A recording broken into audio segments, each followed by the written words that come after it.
Normal distribution ये होता है हमारे पास for continuous data.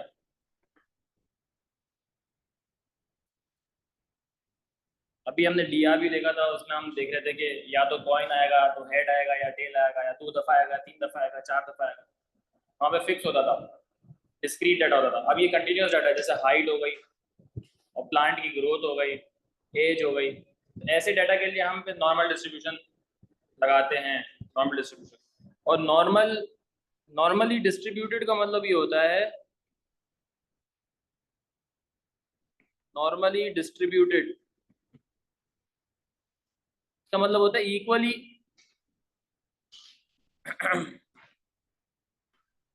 Centred around the, centred की पता नहीं ये स्पेलिंग होती क्या होती है, around the mean of the data. Normal distribution का मतलब होता है कि आपका डाटा इस तरीके से डिस्ट्रीब्यूट हुआ है कि वो आपका जो ओवरऑल मीन है उसके अराउंड इक्वली डिस्ट्रीब्यूटेड है। सही है? हाँ, वापस नॉर्मल डिस्ट्रीब्यूशन आपके पास अलग अलग किस्म की डिस्ट्रीब्यूशन का मतलब क्या होता है, डाटा को कितना डिस्ट्रीब्यूट हुआ है, कितना डाटा आपके पास, अलग अलग किस्म की डिस्ट्रीब्यूशन होती है। अभी पॉइजन डिस्ट्रीब्यूशन हो गया, आगे जाओगे पढ़ोगे। स्क्यूड डिस्ट्रीब्यूशन होती है, लेफ्ट हैंड पे और पॉजिटिवली स्क्यूड होता है, नेगेटिवली स्क्यूड होता है। ये है नॉर्मल डिस्ट्रीब्यूशन। नॉर्मल डिस्ट्रीब्यूशन होता है कि हमारे पास जो मीन है, जैसे हमारे सरल ये वैल्यूज हैं ऑफ द वेरिएबल, और उसके दरमियान में हमारा मीन है। मीन आपको पता है इसका एवरेज मीन, जिसको मैं म्यू कहता हूँ। इसके अराउंड मेरा जो डाटा है वो नॉर्मली डिस्ट्रीब्यूशन है, मतलब equal distribution around the data. जितना राइट साइड पे डाटा है उतना ही लेफ्ट साइड पे मेरा डाटा है अराउंड द मीन। हाँ, इक्वली डिस्ट्रीब्यूटेड है। ठीक है, ये इसका मतलब पीछे की थोड़ी सी ज्यादा तो समझ में नहीं आया कि इसमें लॉजिक क्या है। जब बहुत ज्यादा डिटेल में जाता है ना बंदा, जब ये S1 में नॉर्मल डिस्ट्रीब्यूशन होता है, ज्योमेट्रिक डिस्ट्रीब्यूशन होता है, अलग अलग किस्म के, बहुत डिटेल में जाओगे तो थोड़ा बेहतर इसका एक आइडिया होगा। लेकिन फिलहाल हमने बस ये आइडिया को लेते हुए कैलकुलेशन करना चाहिए कि हम किस तरीके से कैलकुलेट करें। तो ये जो हमारा बना है ये मीन के अराउंड यहाँ पर चलता है। अब ये जो हमारे पास जी टेबल बना हुआ है या नॉर्मल डिस्ट्रीब्यूशन का जो ग्राफ होता है वो इस तरीके से बना होता है। एक्स एक्सिस पर इसकी जी में जहाँ क्या, हाँ हाँ मिलता है। ये एक्स एक्सिस पर जो है ना इसकी जी वैल्यूज होती हैं। जी वैल्यूज क्या होती हैं ये भी आहिस्ता आहिस्ता बताऊंगा। ठीक है, थोड़ा सा जल्दबाजी नहीं, क्योंकि अलग अलग चीजें करके फिर बाद में रिलेट होंगी सारी चीजें। जी वैल्यूज होंगी और यहाँ बीच में जो है ना जी की 0 वैल्यू है। तो लेफ्ट साइड पे जेड की नेगेटिव वैल्यूज होंगी और राइट साइड पे जेड की पॉजिटिव वैल्यूज होंगी। और ये ग्राफ बना होगा इस तरीके से शिकल। और ये ग्राफ का जो एरिया अंडर द ग्राफ होता है, ये जो है ना कभी टच नहीं कर रहा आपका, जो ये एक्स एक्सिस को टच नहीं कर रहा है ये ग्राफ। जैसे एसिम्प्टोट नहीं बनता था हमने बनाया हुआ, वैसे एसिम्प्टोट टच नहीं कर रहा। बहुत करीब हो जाता है एक्स एक्सिस के, लेकिन टच नहीं करेगा। ये ग्राफ होता है नॉर्मल डिस्ट्रीब्यूशन का। और इस ग्राफ का जो एरिया अंडर द कर्व होता है, area gives you the probabilities. Probability calculate करके देता है। तो एरिया अंडर द कर्व होगा वो हमारा प्रोबेबिलिटी होगा। तो हम असल में ये टेबल की मदद से एरिया कैलकुलेट करेंगे ऑफ दिस। मतलब ये इस ग्राफ के अंदर अलग अलग रीजन दिए होंगे, इस ग्राफ के अंदर ही अलग अलग रीजन दिए होंगे, उनका एरिया निकालने के लिए हम फिर ये टेबल का इस्तेमाल करेंगे। अब ये ग्राफ ना कोई हमारे पास कोई नॉर्मल सा कोई इक्वेशन है, अजीब सी इक्वेशन होती है इसकी, वो हमारे काम की नहीं है। लेकिन इस एरिया, इस ग्राफ का जो एरिया है ना उसकी वैल्यूज हमें निकाल के यहाँ पे दे दिए, ये जो टेबल बना हुआ है। और इस तरीके से दी हुई है। अभी टेबल भी समझना है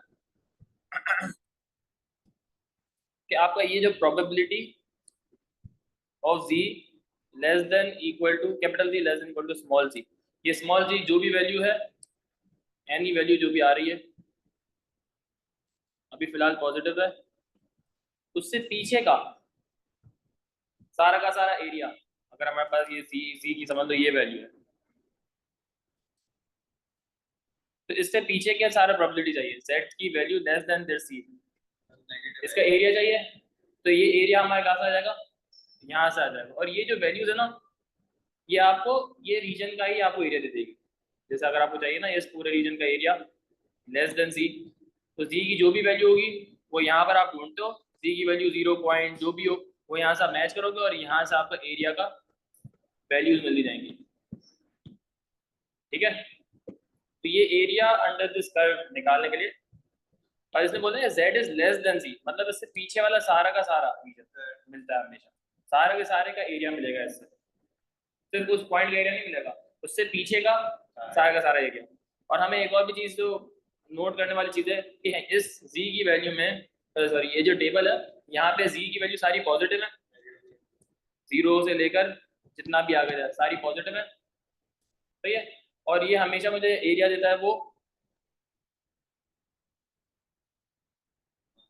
0.5 से आगे का ही देता है, क्योंकि लेस देन आप पॉजिटिव कर लिया, तो ये अगर 0 भी रखता हूँ तो मेरे पास प्रोबेबिलिटी क्या आनी चाहिए, 0.5 आधी आधी हो जाएगी ना, लेफ्ट साइड में प्रोबेबिलिटी आधी होगी, राइट साइड में प्रोबेबिलिटी आधी होगी, क्योंकि टोटल हमें पता है कि प्रोबेबिलिटी का सम क्या होता है, 1 होता है ना टोटल। तो अगर मैं लेस देन 0 भी करता हूँ, x इज लेस देन 0, तो मेरे पास आंसर क्या आएगा 0.5, तो लेस देन 0 में ये सारा आ जाएगा ना पीछे वाला आधा ग्राफ आ जाएगा, तो लेस देन 0 में 0.5 हो गया ये सारा का सारा। अगर लेस देन z लूंगा तो ये 0.5 से बड़ी ही वैल्यू मिलेगी ना, क्योंकि ये भी एरिया इंक्लूड हो गया। तो यहाँ से जितनी भी वैल्यूज मिलती हैं मुझे प्रोबेबिलिटीज की, वो हमेशा 0.5 से बड़ी ही मिलती है। क्यों, इसलिए कि देखो अगर z की वैल्यू 0 है, 0 तो मेरे पास प्रोबेबिलिटी क्या है, देखो 0.5 है, क्योंकि z की वैल्यू 0 मतलब बीच में, और इससे लेफ्ट पे जाऊं तो मेरे पास आधा ग्राफ है, तो 0.5 मेरे पास प्रोबेबिलिटी है। और अगर मैं इससे आगे से पीछे जाऊं तो 0.5 में ये वाला रीजन भी एड अप हो जाएगा ना, तो ये जितनी भी प्रोबेबिलिटीज यहाँ से मिलेंगी वो हमें जो 0.5 से बड़ी होंगी। तो हमें असल में इसका एरिया ही निकालना है। अब कितने कैसे निकलता है एरिया वो हमने सीखा। इसके 2-3 केसेस होते हैं, जी कहाँ से आता है क्यों आता है वो सब बाद में आएगा, फिलहाल हमने इस टेबल को सही से समझना पढ़ना, इससे प्रोबेबिलिटीज निकालना वो सीखना। सबसे पहला केस है probability of z less then और इक्वल टू पॉजिटिव नंबर, कोई भी पॉजिटिव नंबर लेस देन हो और पॉजिटिव नंबर हो, तो ये जो है डायरेक्ट टेबल्स आ जाएगा। कैसे, अगर हमारे पास प्रोबेबिलिटी निकालनी हो z इज लेस देन, ये सबसे ज्यादा डिटेल में करेंगे क्योंकि ये यही काम आएगा सबसे ज्यादा, क्योंकि टेबल से आ जाता है ना, z इज लेस देन समझ लो 0.234 है। कर लो भाई, कॉपी करना है जिसको कर लो।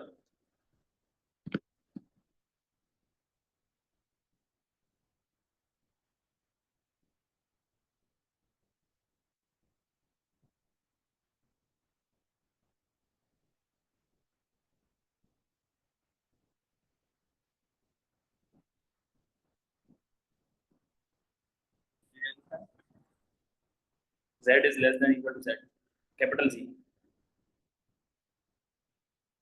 कैपिटल Z को जो x एक्सिस पर वेरिएबल चल रहा है, और small z is the value जो हमारे पास अभी है, जैसे जो मैंने बनाया था capital Z is less then 0.234, तो 0.234 मेरी स्मॉल z की वैल्यू है। तो मेरे पास लेस देन भी है, लेस देन इक्वल टू ले लो या लेस देन ले लो, कोई फर्क नहीं पड़ता। 0.234 which is the positive value, तो मैं अब ढूंढूंगा अपनी z की वैल्यू लेस देन 0.234, z की वैल्यू 0.234 होनी चाहिए, सही है। तो आप इसको पढ़ते करते हैं, यहाँ पे देखो z की वैल्यू है 0.0 0.234 निकालना है, 0.2 ये रहा, ये 1 डेसिमल प्लेस तक देता है, फिर 0.2 से मैं जाऊंगा 3 तक, तो 0.23 ये आ गया, कितना होगा 0.591, 234 जो थर्ड डेसिमल प्लेस पर जाना है, तो ये मुझे यहाँ पर आना पड़ेगा 234, क्योंकि तो यहाँ पर ये जो वैल्यू थी ये ऐड करेंगे, तो 0.23 पर ये आ रहा है, 0.23 पर ये 0.5910, कैसे हो जाएगा? 0.23 पर हमारे पास आंसर है 0.5910 और 0.004 पर कितना है? ये रहा 004, उसी के आगे देखना आपने, ठीक है। 0.3 और 4 15 है, इसका मतलब है 15 ऐड हो जाएगा इसके अंदर, यहाँ पर 15 ऐड हो जाएगा, तो ये सम कितना हो जाएगा? 0.5925 आखिरी वालों में ऐड होगा ये, तो टोटल हमारे पास 0.234 की प्रोबेबिलिटी आ जाएगी 0.5925, और ये हमेशा आपको पता है लेस देन 1 होगी, क्योंकि प्रोबेबिलिटी हमेशा लेस देन 1 होती है। एक और करते हैं, अगर हमारे पास दिया हो z is less than equal to 0.799,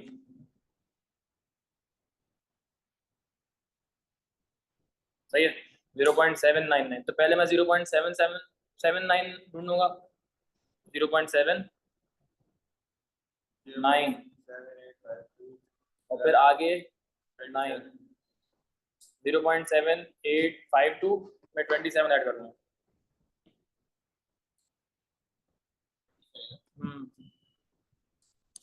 0.7852 में 27 ऐड हो जाएगा, तो हो जाएगा 0.7879। ये 0.79 का आंसर ये था, 0.009 का आंसर हमारे पास 27 था, तो ये ऐड हुआ, तो ये टोटल प्रोबेबिलिटी बन गई 0.7879। इसी तरीके से अगर देता है हमें प्रोबेबिलिटी ऑफ लेस देन 1.653, अभी जेड ये जो टेबल है ना, ये डाउनलोड कर लो मेरे पास है ना पिक्चर, क्योंकि यही इस्तेमाल होगा पूरे नॉर्मल में। 0 पॉइंट क्या था? 1.653, तो 1.653, तो 0.9505 में 3 ऐड हो जाएगा, 0.9508, 0.9505, 0.0003, तो कितना हो जाएगा? 0.9508। नॉर्मल डिस्ट्रीब्यूशन स्टार्ट हो गया, टॉपिक लेट हो गया, ठीक है। ये सबसे बेसिक है कि हमारे पास लेस देन हो, दैट इज लेस देन हो और पॉजिटिव नंबर हो, तो डायरेक्ट हम टेबल से निकालेंगे। एक और करवा के दिखा देता हूँ, आप भी देखो। अगर दिया हुआ है probability of z less than equal to 2.344, less than है या पॉजिटिव नंबर है, तो मैं चले जाऊंगा डायरेक्ट 2.344 यहाँ से ढूंढूंगा, ये z की वैल्यू है, z की टेबल dv नहीं, हाँ ये dv 2.344, so 2.3 ये रहा, थोड़ा बड़ा करना पड़ेगा, 2.34 और ये 4 1 ऐड हो रहा है, तो 0.9904 में 1 ऐड हो जाएगा, 0.9905 हो गया, एक 1 आखिरी डिजिट में ऐड होता है, ठीक है। तो 0.2.34 होगा 0.9904,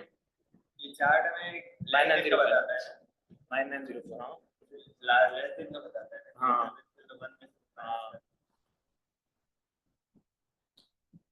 तो ये टेबल से अगर प्रोबेबिलिटी का आंसर निकलता है, टेबल का जो एरिया एंड द कर्व है हमें प्रोबेबिलिटी देता है, और एरियाज की वैल्यू हमें यहाँ टेबल में दी हुई होती है, तो एरिया को हम निकाल लेते फिर ऐसे, ठीक है। यहाँ तक होपफुली क्लियर होगा।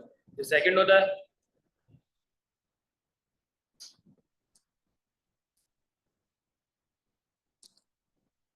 Probability of z greater than equal to positive number. अब इसका मतलब क्या हुआ, इसको समझने के लिए हम वही प्रोबेबिलिटी का वो जो नॉर्मल का ग्राफ वो बनाते हैं, ये 0 होता है z की वैल्यू, ठीक है। इसने बोला ग्रेटर देन पॉजिटिव वैल्यू, तो पॉजिटिव वैल्यू मतलब यहाँ पर कहीं ना कहीं कोई वैल्यू होगी ना, राइट साइड पर। और तो चाहिए ये वाला region greater than the positive value. ये निकालने के लिए हम क्या करें, टोटल हमें पता है कि टोटल का सम होता है 1, और जो ग्राफ हमें दे देता है वो टेबल हमें हमेशा पीछे की वैल्यू देता है। सही। तो हम टोटल में से पीछे वाला माइनस कर देंगे तो हमें ये वाला मिल जाएगा, है ना। तो इसका आंसर कैसा हो जाएगा, 1 minus probability of z less than equal to the same positive number. इसका एग्जांपल कैसे सकती है, अगर कहता है कि प्रोबेबिलिटी निकालो z greater than equal to 0.689, तो मुझे पता है कि 0.689 ये 0.689 हो गया, इसके आगे का चाहिए। अब टेबल तो मुझे आगे का नहीं देता, टेबल में मुझे हमेशा पीछे का देता है। तो 1 में से मैं 0.1 minus probability of z less than equal to 0.689, और 0.689 का मैं निकाल सकता हूँ 0.689। 7517 में 29 आखिर में ऐड हो जाएगा, 7537 7546 7546 हो गया। 1 माइनस 0.7546 कितना होता है, 0.2454। कैलकुलेटर निकाल के बताऊँ मैं ये।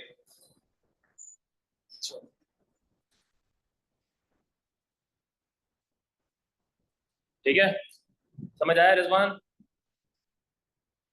जी सर समझ आ गया। एक मिनट जूम आउट करिए, कॉपी कर।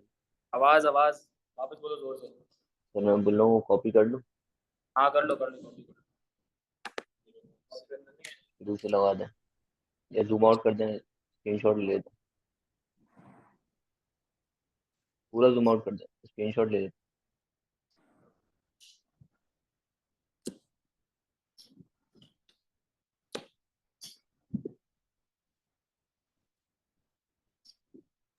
सही है सर। केस 1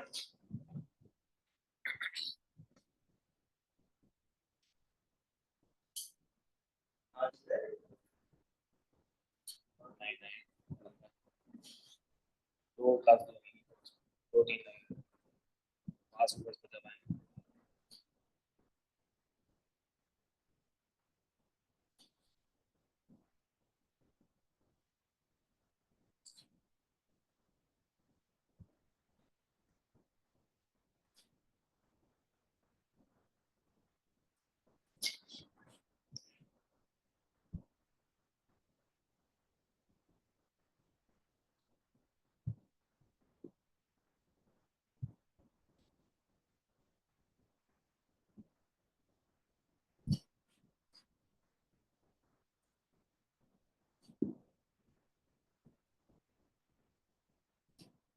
ये आपने दो वैल्यू को अलग अलग ऐड किया, दो, हाँ क्योंकि थर्ड डेसिमल प्लेस जो है ना उसके लिए मुझे साइड पे जाना पड़ता है। अभी एक दो करेंगे ना, और जैसे इसमें क्या था, 0.7529 था, फिर वहां से 26 निकाल के 27 निकाल के मैंने ऐड किया था ना उसके अंदर, वो थर्ड डेसिमल प्लेस वाली जो वैल्यू का वहां से आता है राइट साइड से आता है, और फिर वो मैं लेफ्ट वाले में ऐड करता हूँ। ठीक है, तो ये वो वाला केस होगा कि अगर ग्रेटर देन पॉजिटिव वैल्यू है तो 1 माइनस लेस देन जाएगा। हम चाहते हैं कि हमारा जो हमेशा इस फॉर्मेट में ही हो, ताकि हम टेबल को इस्तेमाल कर सकें। टेबल चलाने के लिए लेस देन होना चाहिए और पॉजिटिव होना चाहिए, क्योंकि टेबल हमें इसकी वैल्यू देगा। तो हम लेस देन और नेगेटिव को तो फिर क्या करें, वो अलग केस है, उसको भी हम ऐसे में चेंज करेंगे माइनस करके जो वैल्यू आ रही है उसको यही हो जाएगा, सेम हो जाएगा, आइडेंटिकल, जितना लेफ्ट साइड उतना right side.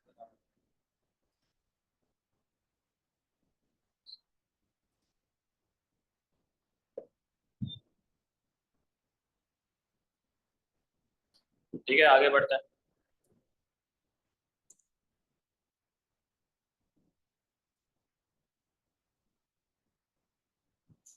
Case 3 probability of z less than equal to a negative number. उसको भी पहले समझते हैं कि इसका फॉर्मूला जनरेट कैसे होगा।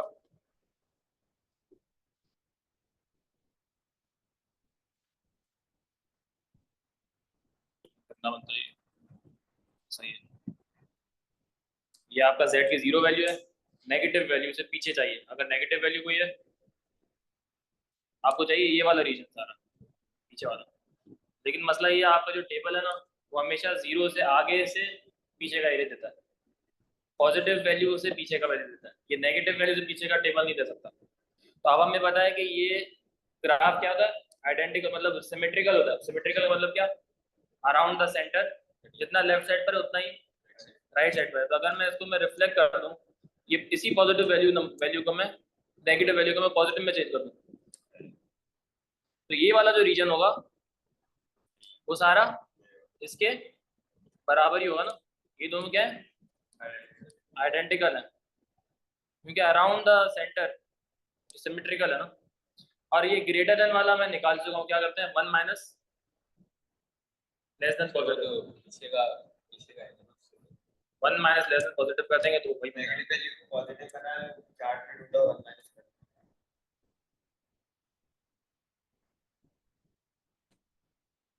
क्या बात पूछो। है। ये आपने अभी पीछे बोला ना कि पीछे की वैल्यू देखो, तो ये वाली वैल्यू आएगी, वाली थोड़ी है।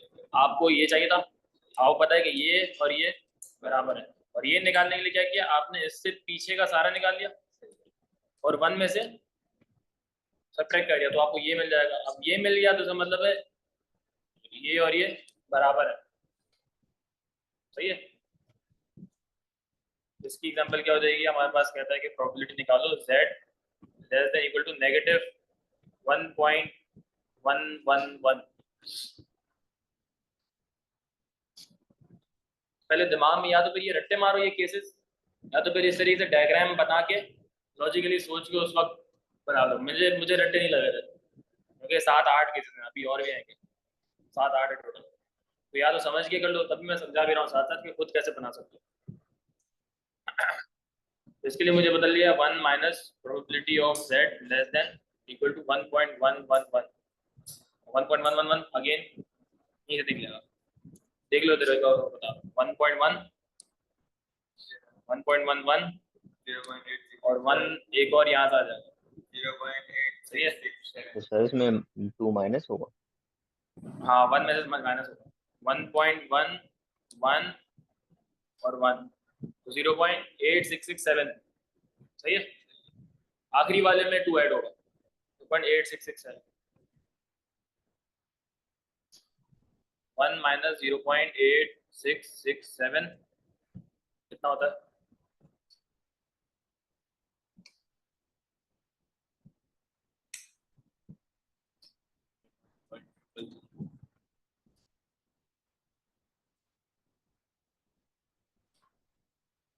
ये कैलकुलेटर से भी निकलते हैं पता है, ये वैल्यूज डायरेक्ट। मैं खुद भूल गया हूँ, मुझे खुद रिवाइज करना पड़ेगा, लेकिन मैंने अपने टाइम पे जो है ना एक्सप्लोर करा था, मुझे पता चला नॉर्मल की वैल्यूज कैलकुलेटर दिखा देता है। ये z है। जेड से प्रोबेबिलिटी जो निकलती है ना, कैलकुलेटर निकाल के देता है। वो रिवाइज करूंगा, मैं भूल गया हूँ मैंने कब इस्तेमाल किया था, और रोज तो करता नहीं हूँ मैं ये, तो मुझे याद है। A2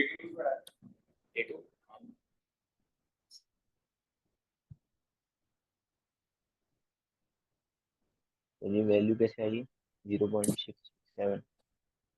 वापस बोलो, क्या कह रहे हो, वापस बोलो। सर मैं बोल रहा हूँ ये 0.667 0.8667 कैसे आई वैल्यू। कैसा है 1.111 मैंने ढूंढा ग्राफ में ना, सर 1.111 उसमें यहाँ तो 2 ऐड नहीं होगा या माइनस होगा। 1.11 आखिरी वाले में 2 ऐड होगा ना, तो 0.8665 है, 8667 प्लस 2 कर दो, सही है। ये तीसरा केस हो गया।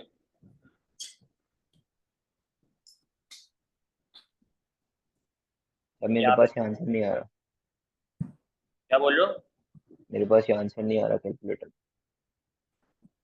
कैलकुलेटर में डालो 1 माइनस 0.8667 गलत डालेगा। 8 नहीं, 0.8667। 1 माइनस 0.867 नहीं, 0.8667 कैसा है भाई, ये पूछ। 0.888665 आ गया था। हाँ वो तो दिया हुआ था ना उसमें, ग्राफ में। ये रहा उसमें 8665 हाँ, टेबल में। में 2 ऐड करूंगा ना, एंड में 2 ऐड करूंगा, एंड में 0.86 डेसिमल हटा दो, फिर 2 ऐड करो, फिर डेसिमल वापस डाल दो, समझ रहे हो?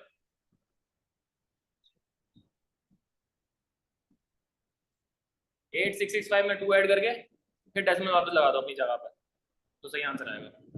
वो सही समझ। वरना वो डेसिमल नहीं है ना, 2 को अलग से ऐड करोगे तो वो तो नंबर डाल देता है। लेस देन पॉजिटिव देख लिया, लेस देन नेगेटिव देख लिया, ग्रेटर देन पॉजिटिव देख लिया, ये तीसरा वाला है, चौथा वाला सॉरी।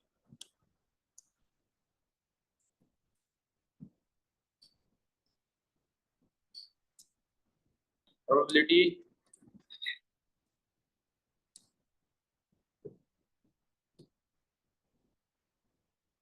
z की वैल्यू जो है एक नेगेटिव और एक पॉजिटिव नंबर के दरमियान,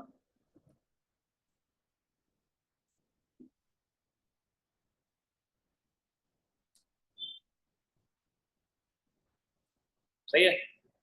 p नेगेटिव है, इसका मतलब है कि लेफ्ट साइड पर होगा,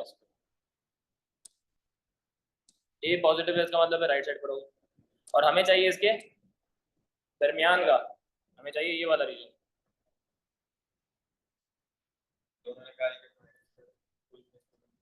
अब ये करने के लिए टेबल की मदद से मैं a से पीछे वाला सारा निकाल लूं, उससे माइनस कर दूं मैं b से पीछे वाला, तो बीच वाला आ जाएगा, क्या हो जाएगा, probability of z less than equal to a minus probability of z less than equal to minus b, तो बीच वाला आ जाएगा। अब less than equal to minus b का हमें फॉर्मूला पता है, क्या होता है, less than equal to positive number, negative number क्या था, 1 minus probability of z greater than या less than equal to positive b हो गया, सही है। ये इसके ये वाला तो हमने ऊपर देखना है, ये वाला है लेस देन नेगेटिव, तो लेस देन नेगेटिव था तो 1 माइनस लेस देन पॉजिटिव हो जाएगा, लेस देन नेगेटिव था 1 माइनस क्या, हमें हमेशा जो है ना लेस देन वाले में चेंज करना है, क्योंकि तो टेबल जो है हमेशा लेस देन का आंसर देता है, वो लेस देन नेगेटिव था, तो लेस देन नेगेटिव को हम क्या कर सकते हैं, 1 माइनस लेस देन पॉजिटिव, तो यहाँ पे भी वही है ना, लेस देन नेगेटिव है तो 1 minus less than the same positive, और इसको सिंप्लीफाई करते हैं तो ये क्या बन जाएगा, probability of z less than a plus probability of z less than equal to b और -1, तो दोनों को ऐड करके सिंप्लीफाई करके -1 कर दो, ब्रैकेट एक्सपेंड करो,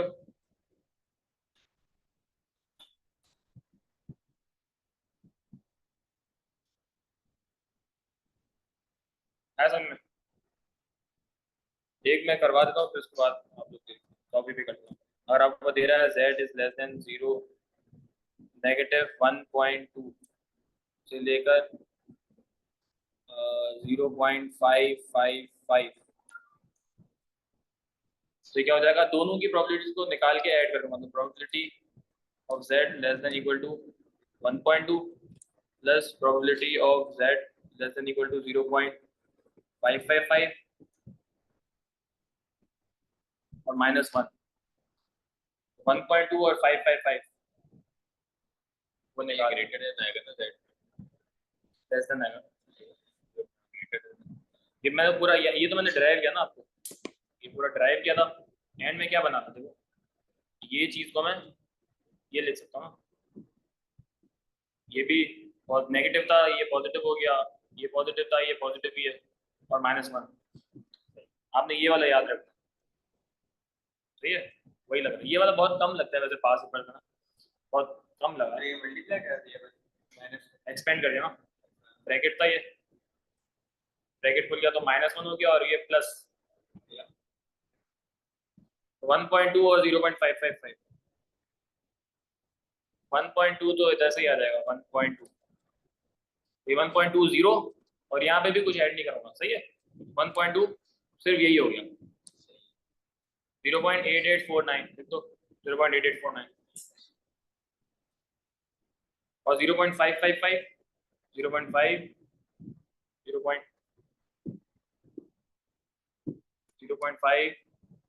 0.5 0.7088 plus 17 7088 plus 17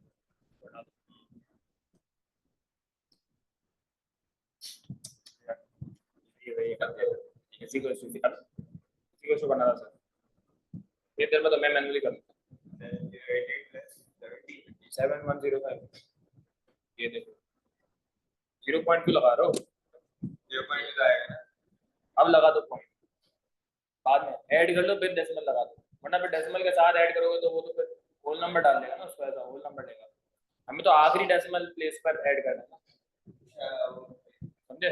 तो 0.7105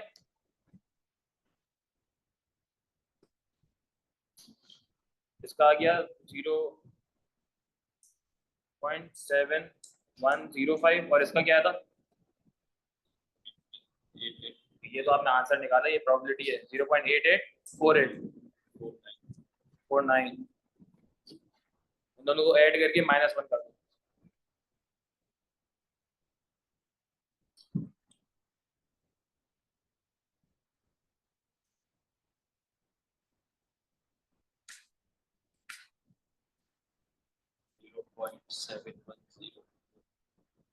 या 71.4 का तो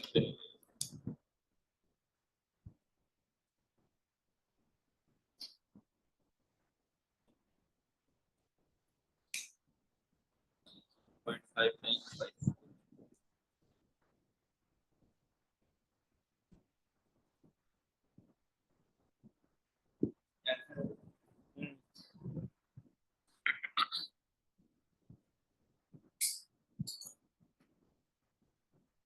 ठीक है।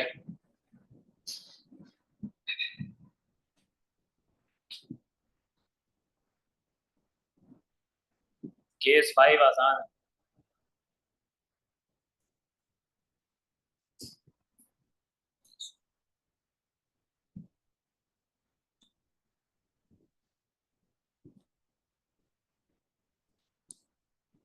दोनों पॉजिटिव है,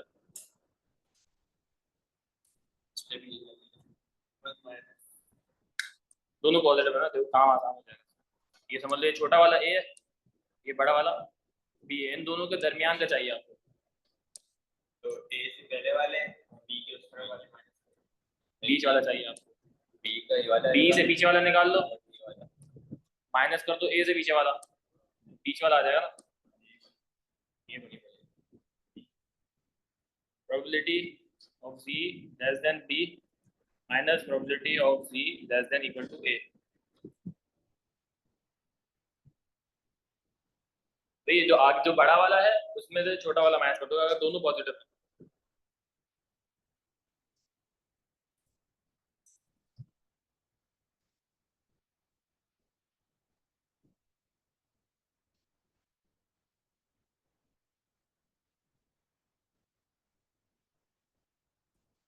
ये तुम लोग निकाल लेना बाद में, ठीक है। ये रूल लिख लो।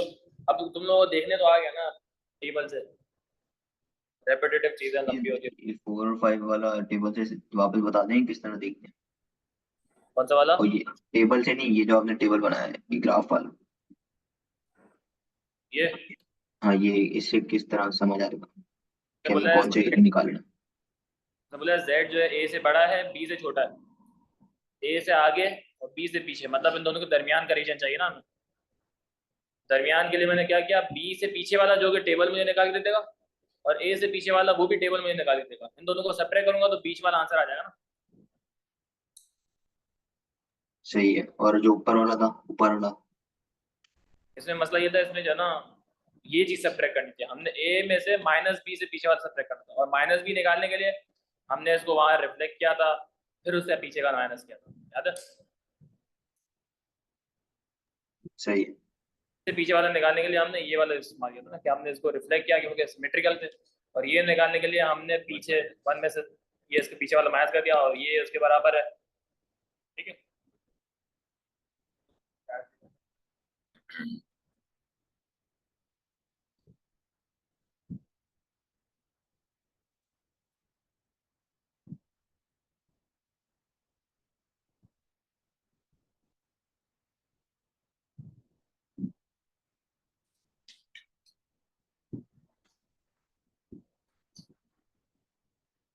ये वाला ठीक है, पहले वाला सवाल वाला इसका है, पास हो गया, बढ़ जाता है।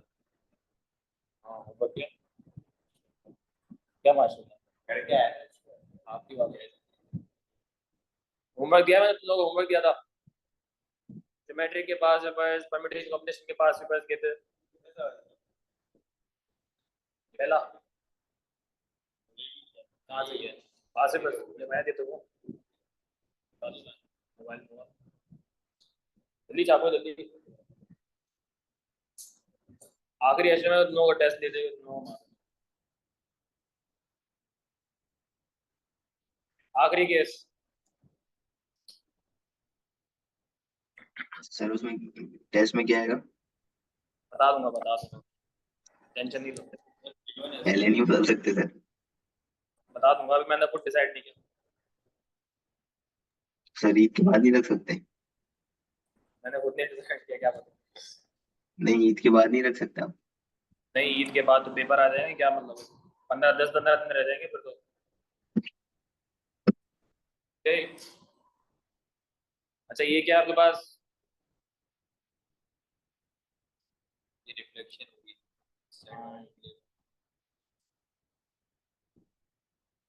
-a से बड़ा और -b से छोटा, तो ये वाला रीजन चाहिए इसको, दोनों को साइड शिफ्ट कर दोनों को उस साइड में शिफ्ट करना पड़ेगा, क्योंकि less than -b less than -a का हम निकाल ही नहीं सकते, तो दोनों को शिफ्ट करते हैं इस साइड पर, तो ये -b प्लस b बन जाएगा और -a प्लस a बन जाएगा, और हम अगर ये वाला निकाल लें तो वही पता चल जाएगा, और ये निकालने के लिए वही ऊपर वाला जब हमने लगाया, क्या हो जाएगा ये, लेकिन इसमें उल्टा हो जाएगा, probability of z less than equal to a minus probability of z less than equal to b, क्योंकि a से पीछे वाला निकालो माइनस b से पीछे वाला, तो बीच वाला रीजन मिल जाएगा। सवाल आसान है। सही है, टेबल ये सब समझ में आ गया तो फिर तो आसान होता है। सैफी क्लियर है, समझ में आ रहा है? Yep.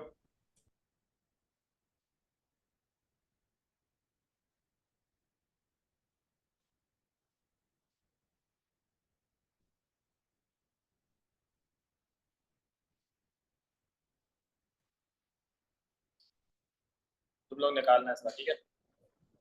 टेबल तुम लोग होता है ना, ये डाउनलोड कर लेना FF19, क्योंकि ये चैप्टर में मैंने पास पेपर की बुकलेट तो ली नहीं है तुम लोगों ने, तो उसका अंदर मैंने दिया था। अपनी तरफ से दे रहे हैं ना। हाँ ये तो मैं सवाल दे रहा हूँ, ये वैल्यूज आपकी आएंगी, सवाल अगर आपको कोई क्वेश्चन जो एग्जाम में होगा ना, ये भी आप कैलकुलेट करोगे, पूरी सिचुएशन देगा, ये z की वैल्यू कैलकुलेट करोगे और फिर इन z की वैल्यू से आप प्रोबेबिलिटी निकालोगे। मैं ऐसे ही रैंडम जो दिमाग में आ रहा हूँ,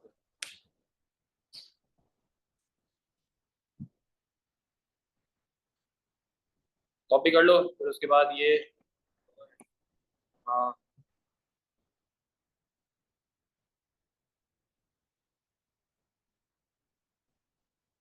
कॉपी कर लिया हो तो ठीक है,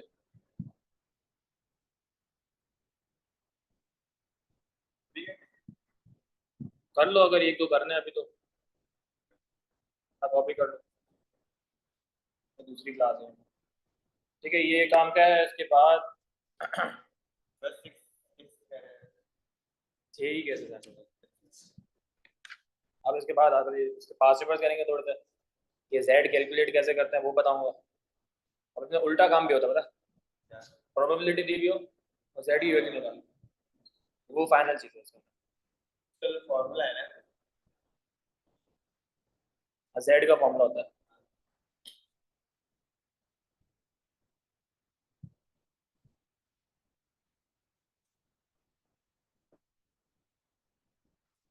मैंने अपने टाइम पे ये केसेस याद नहीं किए थे, जो भी देता था मैं ये ग्राफ बना के समझ के कर लेता था, तो मुझे याद नहीं होता था भैया।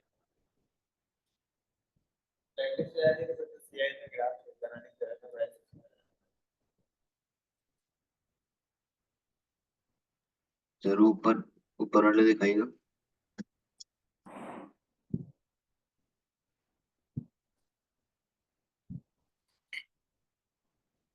केस 2 के बाद से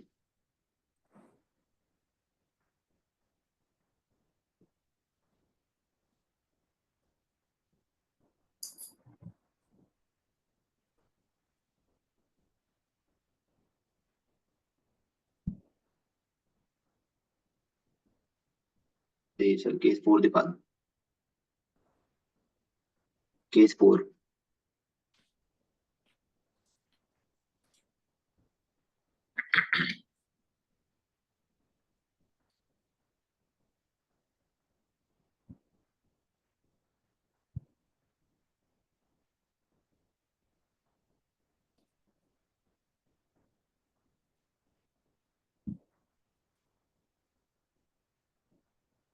नीचे कर दो।